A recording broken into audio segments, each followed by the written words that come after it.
श्री दुर्गा सप्तशती भाषा पहला अध्याय। महर्षि मेघा का राजा सुरथ और वैश्य समाधि को देवी की महिमा बताना। महर्षि मार्कंडे जी बोले, सूर्य के पुत्र सावरणी की उत्पत्ति की कथा विस्तार पूर्वक कहता हूँ, सो सुनो। सावरणी महामाया की कृपा से जिस प्रकार मनवंतर के स्वामी हुए, उसका प्रसंग भी सुनो। पहले स्वारोचिष नामक मनवंतर में चैत्रवंशी सुरथ नाम के राजा थे। सारी पृथ्वी पर उनका राज्य था। वे प्रजा को अपने पुत्र के समान मानते थे। फिर भी कोला विंध्यवासी राजा उनके शत्रु बन गए। दुष्टों को दंड देने वाले राजा सूरत को उनके साथ लड़ाई हुई। कोला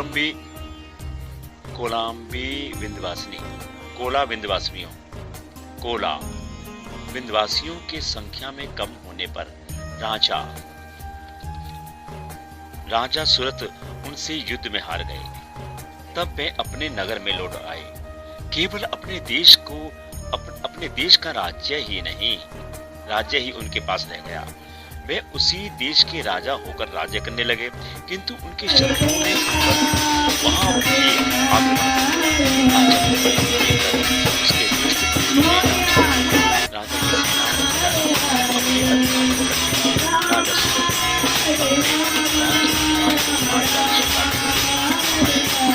सवार होकर वहां से एक घने जंगल की ओर चले गए। उस जंगल में उन्होंने महर्षि मेधा का आश्रम देखा। वहां महर्षि मेधा अपने शिष्यों तथा मुनियों सहित बैठे हुए थे। वहां कितने ही हिंसक जीव परम शांति भाव से रहते थे। राजा सूरत ने महर्षि मेधा को प्रणाम किया और महर्षि ने भी उनका सत्कार किया। राजा सूरत महर्षि के आश्रम में कुछ समय तक ठहरे। अपने नगर की ममता के आकर्षण में राजा ने अपने मन में सोचने लगे कि पूर्व काल में पूर्वजों ने जिस नगर का पालन किया, वह आज मेरे हाथ से निकल रहा है। वह दुष्ट तथा दुरात्मा के मंत्री मेरे नगर की अब धर्म पूर्वक रक्षा कर रहे होंगे या नहीं। मेरा प्रधान हाथी जो सदा मद की वर्षा करता था और शूरवीर था, मेरे शत्रुओं के वश में होकर न जाने क्या क्या दुख भोग रहा होगा। मेरे आज्ञाकारी नौकर जो मेरी कृपा से धन और तथा भोजन पाकर सदैव सुखी रहते थे, मेरे पीछे पीछे चलते थे, वे सब निश्चय ही दुष्ट राजाओं का अनुसरण करते होंगे। मेरे दुष्ट मंत्रियों द्वारा मेरे दुष्ट मंत्रियों द्वारा व्यर्थ ही धन को व्यय करने से मेरा संचित किया हुआ खजाना एक दिन अवश्य खाली हो जाएगा। इस प्रकार से बहुत सी बातें सोचता हुआ राजा निरंतर दुखी रहने लगा। एक दिन राजा सूरत ने महर्षि मेधा के आश्रम के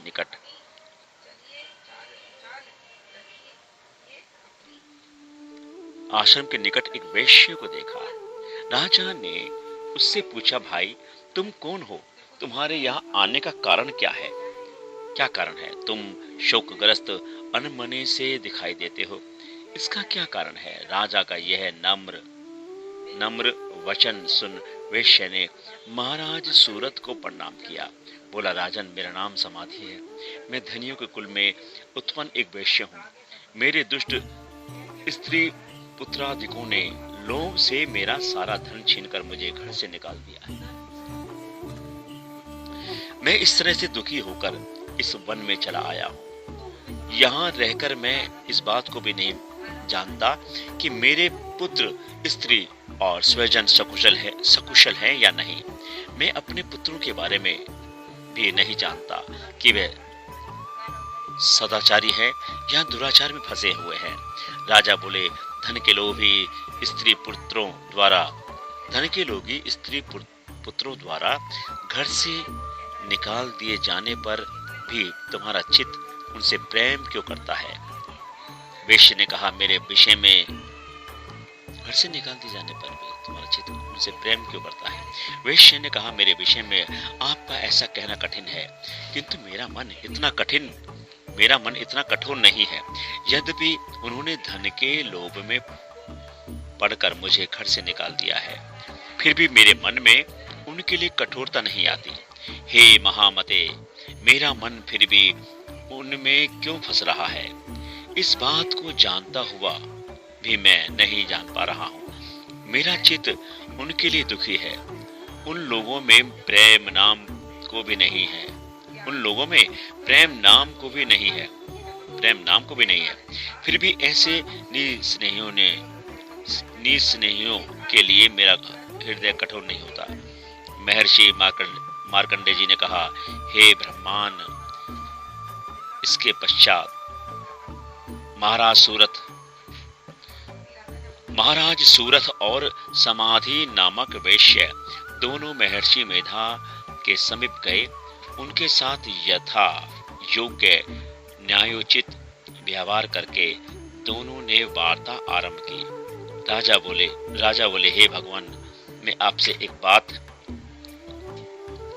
पूछना चाहता हूँ, सो कृपा करके आप मुझे बताइए। मेरा मन मेरे अधीन नहीं है, इससे मैं बहुत दुखी हूँ। राज्य और धनादि की चिंता अभी तक मुझे बनी हुई है। मेरी यह ममता अज्ञानियों की तरह बढ़ती ही जा रही है। यह समाधि नामक वेश्य भी अपने घर में अपमानित होकर आया है। इसके स्वजनों ने इसे त्याग दिया है। सब स्वजनों द्वारा त्याग दिए जाने पर भी वह उनसे हृदय प्रेम रखता है। इस तरह हम दोनों ही दुखी हैं। हे महाभाग, उन लोगों के अवगुणों को देखकर भी हम दोनों के मन में उनके लिए ममता जनित आकर्षण उत्पन्न हो रहा है। हमारे ज्ञानी होते हुए भी ये ऐसा क्यों है? अज्ञानी मनुष्यों की तरह हम दोनों में ये मूढ़ता क्यों है? महर्षि मेधा ने कहा, विषय मार्ग का ज्ञान अभी जंतुओं को है। सभी के विषय में अलग अलग होते हैं। कुछ प्राण दिन में नहीं देखते और कुछ रात को, परंतु कुछ जीव ऐसे भी हैं जो दिन तथा रात दोनों में देख सकते हैं। ये सत्य है कि मनुष्यों में ज्ञान प्रधान है, किंतु केवल मनुष्य ही ज्ञानी नहीं होता। पशु पक्षी आदि भी ज्ञान रखते हैं। जैसे पशु पक्षी ज्ञानी हैं, वैसे मनुष्यों का ज्ञान है। जो ज्ञान मनुष्यों में है वो पक्षियों में है, तथा अन्य बातें भी दोनों में एक जैसी पाई जाती है। इन पक्षियों की ओर देखो, ज्ञान होने पर भी वे स्वयं भूख से पीड़ित होते हुए भी अपने बच्चों की चोंच में कितने प्रेम से अन्न के दाने डाल रहे हैं। हे राजन, ऐसा ही प्रेम मनुष्यों में अपनी संतान के प्रति होता है। लोभ के कारण अपने उपकार का बदला पाने के लिए मनुष्य पुत्रों की इच्छा करते हैं। इस प्रकार मोह के गर्त में गिरते हैं। भगवान श्री हरि की जो महामाया है, उसी से संसार मोहित हो रहा है। इसमें आश्चर्य की कोई बात नहीं, क्योंकि वह भगवान विष्णु की योग निद्रा है। यह माया ही है जिसके कारण संसार मोह में जकड़ा हुआ है। यही महामाया भगवती देवी ज्ञानियों के चित्त को बलपूर्वक खींचकर मोह में डाल देती है। उसी के द्वारा संपूर्ण जगत की उत्पत्ति होती है। यही भगवती देवी प्रसन्न होकर मनुष्य को मुक्ति प्रदान करती है। यही संसार के बंधन का कारण है। संपूर्ण ईश्वरों की भी स्वामिनी है। राजा सूरत ने पूछा, भगवान, हे देवी कौन सी है? वे देवी कौन सी है जिनको आप महामाया कहते हैं? हे ब्रह्मान, वह कैसे उत्पन्न हुई है? उनका कार्य क्या है? उनके चरित्र कौन कौन से हैं? प्रभु, उनका जैसा प्रभाव हो, जैसा स्वरूप हो, ये सब कृपा कर मुझसे कहिए, मैं आपसे सुनना चाहता हूँ। महर्षि मेधा बोले, राजन, वे देवी तो नित्य स्वरूपा है और उन्हीं के द्वारा संसार रचा गया है। तब भी उनकी उत्पत्ति अनेक प्रकार से होती है। वह सब आप मुझसे सुनो। वे देवताओं का कार्य सिद्ध करने के लिए प्रकट होती है। उस समय वह उत्पन्न हुई कहलाती है। संसार को जल में करके जब भगवान विष्णु योग निद्रा का आश्रय लेकर शेष शैया पर सो रहे थे, तब मधु और केटव नाम के दो असुर उनके कानों के मैल से प्रकट होकर श्री ब्रह्मा जी को मारने के लिए उद्धत हुए। भगवान विष्णु के नाभि कमल में विराजमान ब्रह्मा जी ने उन दोनों को अपनी ओर आते हुए देखा। भगवान विष्णु को सोते हुए देखा तो वे श्री भगवान को जगाने के लिए उनके नेत्रों में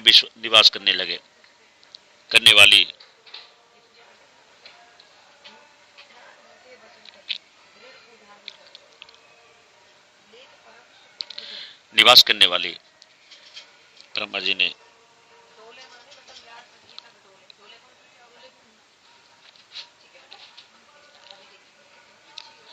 हे देवी तुम हाँ हाँ उनके नेत्रों में निवास करने वाली योगनिता को स्तुति करने लगे। श्री ब्रह्मा जी ने कहा, हे देवी तुम ही स्वाहा, तुम ही स्वेधा, तुम ही वशटकार हो।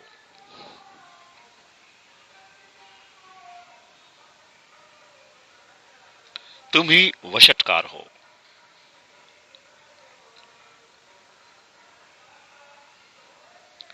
वशटकार हो। स्वर भी तुम्हारा ही स्वरूप है। स्वर भी तुम्हारा ही स्वरूप है। तुम ही जीवन देने वाली सुधा हो। नित्य अक्षर पर्णम में आकार, नित्य अक्षर पर्णम में आकार, उकार, मकार, इन तीन मात्राओं के रूप में तुम ही स्थित हो। इनके अतिरिक्त जो बिंदु रूपा अर्धमात्रा है, जिसका कि विशेष रूप से उच्चारण नहीं किया जाता, हे देवी वह भी तुम ही हो। वह भी तुम ही हो। हे देवी संध्या सावित्री परम जननी तुम ही हो। तुम ही इस विश्व को धारण करती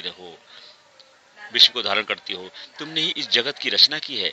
तुम ही इस जगत का पालन करती हो। तुम ही कल्प के अंत में सबका भक्षण करती हो। हे देवी जगत की उत्पत्ति के समय तुम सृष्टि रूपा हो, पालन काल में स्थिति रूपा हो, कल्प के अंत में संहार रूप धारण कर लेती हो। तुम ही महाविद्या, महामाया, महामेधा, महास्मृति, महामोह रूपा, महादेवी तथा महासूरी हो। भयंकर काल रात्रि, महारात्रि और महारात्रि भी तुम ही हो।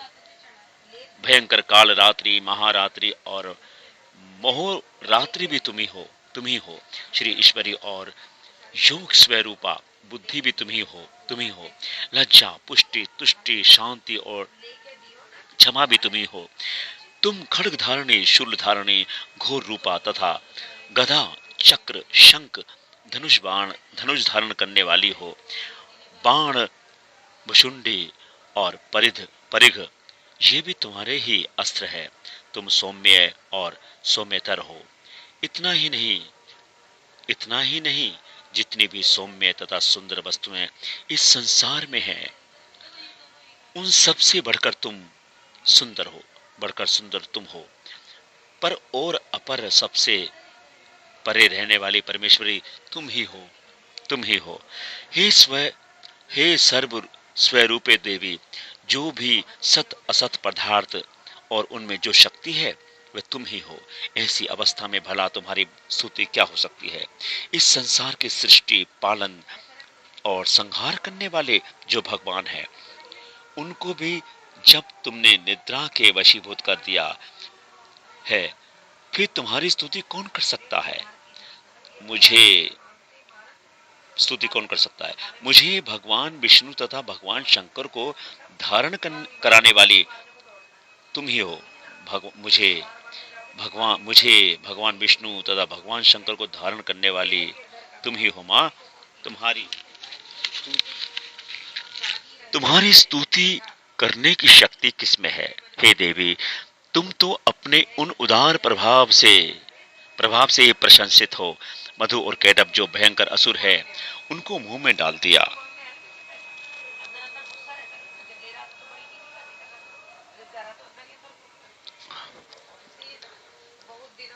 तथा उन मार डालने की उत्पत्ति होकर जो भयंकर असुर हैं, मधुर केटभ जो भयंकर असुर हैं, उनको मुंह में डाल दो। श्री हरि भगवान विष्णु को भी जल्दी जगा दो तथा उनमें उनमें उनको मार डालने की बुद्धि भी उत्पन्न कर दो। महर्षि मेधा बोले, हे राजन, जब ब्रह्मा जी ने देवी से इस प्रकार स्तुति करके भगवान को जगाने तथा मधु और केटभ को मारने के लिए कहा तो वे भगवान श्री विष्णु के नेत्र तथा मुख, नासिका, बाहु, हृदय, वक्षस्थल से निकलकर ब्रह्मा जी के सामने खड़ी हो गई।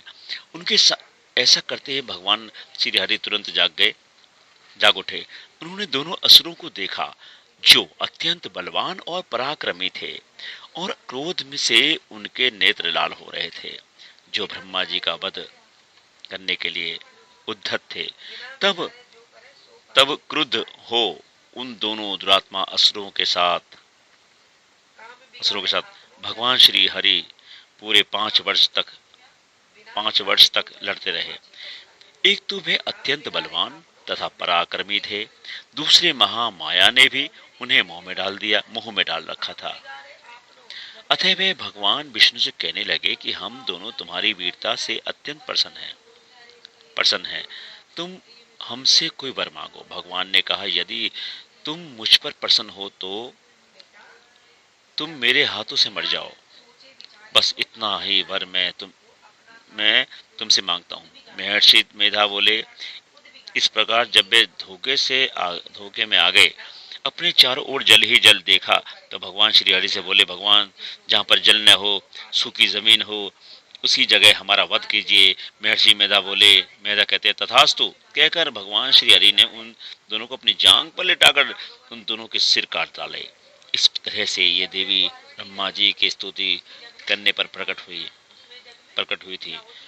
अब तुम से उनके प्रभाव का वर्णन करता हूँ, सो सुनो। प्रथम अध्याय संपूर्ण हुआ। जय माता दी।